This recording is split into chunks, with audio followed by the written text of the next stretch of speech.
Hello বন্ধুরা, কেমন আছো তোমরা সবাই? আশা করি সবাই খুব ভালো আছো। আর আমার এই যে পেছনের ব্যাকগ্রাউন্ডটা দেখে তোমরা নিশ্চয়ই ভাবছো যে কি হতে চলেছে। দেখতে পাচ্ছ আমার সাথে আমাদের ছোট্ট ভাই অরিত্র, মানে আমাদেরই সেটের ছেলে।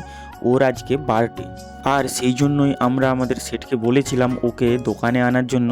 তাই সেট অরিত্র ভাইকে দোকানে নিয়ে চলে এসেছে। আর এই পাশে ভাইয়ের জন্য গিফট হিসেবে যে গাড়িটা আনা হয়েছে সেইটা দেখে ভাই তো খুব এক্সাইটেড।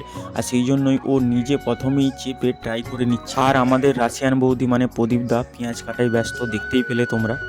আর তার সাথে সাথে আমাদের অরিত্র ভাই গাড়িটাকে খুব সুন্দরভাবে ড্রাইভিং করে চালিয়ে নিচ্ছিল।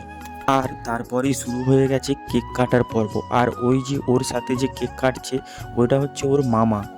আর আমি ওই পাশে দাঁড়িয়ে ফটকাটা ফাটানোর চেষ্টা করছি, কিন্তু কোনোভাবেই ফাটাতে পারছিলাম না। কি জানি কেন, কি হয়েছে ওটার মধ্যে প্রবলেম। আর তারপরে কেক কাটার পর প্রথমেই খাইয়ে দিল ওর মামাকে, তারপরে আমাদের প্রীতম বাবুকে, এবং তারপর আমাকেও খাইয়ে দিল। এবং তারপরে ওই যে দেখতে পাচ্ছ কেকের আগলিতে রয়েছে ড্রাম বা ব্যান্ড পার্টি টাইপ যে খেলনাটা, ওটা আমি একটু বাজিয়ে দেখছিলাম কীরকম বাজছে, মানে সাউন্ডটা কীরকম কি। এবং তারপরেই আমি আর একটুখানি কেক নিয়ে সবার সাথে খেয়ে নিলাম, এবং তোমাদেরকেও খাইয়ে দিচ্ছি, খেয়ে নাও।